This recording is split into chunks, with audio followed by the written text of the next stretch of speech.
What's up guys? Ako nga pala si Poy and welcome back sa channel. For the past 7 months na gamit ko itong Samsung Galaxy Z Fold 7, marami itong naitulong sa akin sa daily routine ko. Multitasking, writing scripts, taking photos and videos at marami pang iba. And one of the reasons kung bakit, because of Galaxy AI. Both productivity and camera AI tools na for me sobrang powerful and advanced. At sa pagpasok ng bagong taon, bibigyan kita ng 3 rason kung bakit ito ang best time para mag-switch or mag-upgrade dito sa Samsung Galaxy Z Fold 7. Huwag na natin patagalin pa.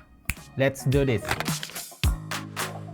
Alright, aside sa malaking inner display nitong Galaxy Z Fold 7, yung top reason ko kaya ako nag-switch ay dahil dito. Yung walang kahirap-hirap gamitin yung back camera nang nakikita mo yung preview. As in, game changer sa akin to, lalo na mahilig ako mag-picture at mag-video. Sobrang dali mag-framing, literal na palaging high quality yung selfie ko dahil yung 200 megapixel main camera yung gamit ko. I can shoot in 8K 30fps na naka-log profile. Sa mga hindi familiar dito, basically you can capture the maximum amount of information from the camera. Wider dynamic range at mas may freedom ka to color grade in post. Right now, nasa pro video ko and I'm shooting 8K guys, 24 FPS. Naka-log profile ako ngayon pero after nyan, after ko siyang ma-color grade, ito na yung itsura niya. And again, hindi ako nahihirapan mag-framing kasi ito, nakikita ko yung sarili ko dito. Now, here comes the fun part. Galaxy AI pagdating sa camera and media. Ito yung iilan sa camera AI tools na madalas kong ginagamit. Unang-una na dyan, itong Photo Assist. Ang dali lang gamitin. Just simply select the subject na gusto mong matanggal at bahala na ang Galaxy AI na mag-generate ng bagong image. Very natural yung output, hindi mo talaga mahahalatang AI generated na siya. Ito, mas malupit. You can literally manipulate the image like, for example, nagpipicture kayo pero hindi kayo naka-center. Pwede mong i-move yung subject kahit saan mo siya gustong ilagay. And for me, this is something na masasabi ko talagang ganun ka-powerful ang Galaxy AI. Ito naman sa video, yung audio eraser. May time kasi na nag-video ako somewhere sa event na pinuntahan namin at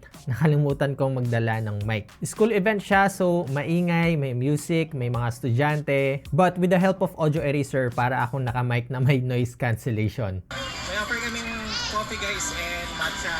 Of course, yung ating chicken poppers and bulldog.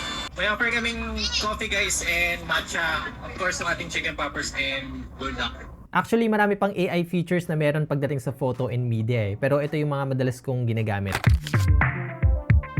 Sa mga hindi nakakaalam, galing akong Samsung Galaxy Z Fold 6 at nung time na na-announce itong Galaxy Z Fold 7, gulat ako kasi medyo malayo yung size niya kumpara sa 6. Mas magaan, mas manipis. Hanggang ngayon nga, amaze na amaze pa rin ako dahil nagawa ng Samsung yung ganito kanipis na phone while maintaining yung solid build and yung performance niya. We now have a 6.7-inch cover display with an aspect ratio of 21:9 that is more natural in the eyes kapag ginagamit to. And now with a bigger inner display, 8-inch na siya guys, so may mas space na for productivity and multitasking. Literal na para kang may dalawang phone sa isang device. And actually hanggang 4 na window pa nga yung pwede mong gawin dito pero madalas ko talagang ginagawa is 2 lang. Minsan naka-open yung Gemini tapos dock sa kabilang side habang gumagawa ako ng script. Minsan YouTube sa kabila habang naka-open naman yung browser ko. As in, nasa sayo na lang talaga kung paano mo ma-maximize yung inner display nito. And for me na nag-edit ng video sa phone, mas maluwag yung space, mas kita ko yung content or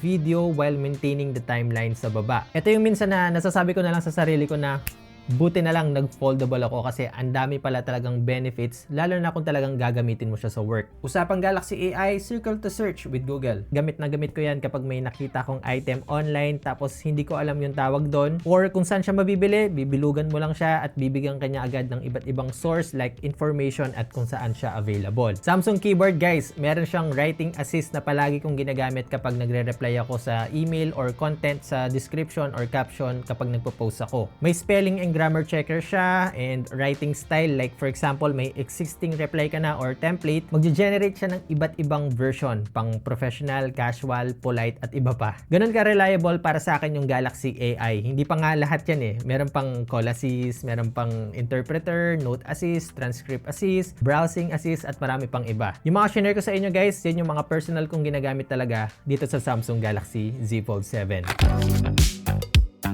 Okay, so eto na nga. Kaya ko rin naman nasabi na ito yung best time para mag-upgrade or mag-switch dito. And actually, hindi lang naman dito sa Galaxy Z Fold 7 eh. Share ko lang na hanggang Feb 28 may pa 0 installment si Samsung up to 36 months via credit card para sa Samsung Galaxy S25 FE at Galaxy Z series. Kasama na dito syempre itong Z Fold 7 and Galaxy Z Flip 7. At ito pa guys, up to 24 months installment naman via home credit para sa Galaxy S25 FE and again, with 0 interest. Pwede mo rin i-trade yung old device mo sa kahit saang authorized Samsung stores para makakuha ka ng discount sa bibilin mong unit. And lastly, kapag nag-avail ka nitong Galaxy Z Fold 7 or yung Samsung Galaxy Flip 7 through Globe or Smart, makaka-receive ka ng 8,000 pesos e-voucher na pwede mo namang gamitin sa pagbili ng ibang Samsung device. Wearables, earphones, or tablet. And basically guys, that's it for today's video. Kung sa tingin mo itong Galaxy AI ay makakatulong sa'yo, consider mo yung pag-upgrade this year. Lalo na dito sa Galaxy Z Fold 7 na malaki ang naging impact sa akin pagdating sa productivity and of course creativity. If you want to learn more, meron akong link na nilagay dyan sa description box. Check mo na lang. Alright, paano ba yan? Hanggang dito muna sa ngayon. Ako nga pala si Poy, unboxing anything just for you.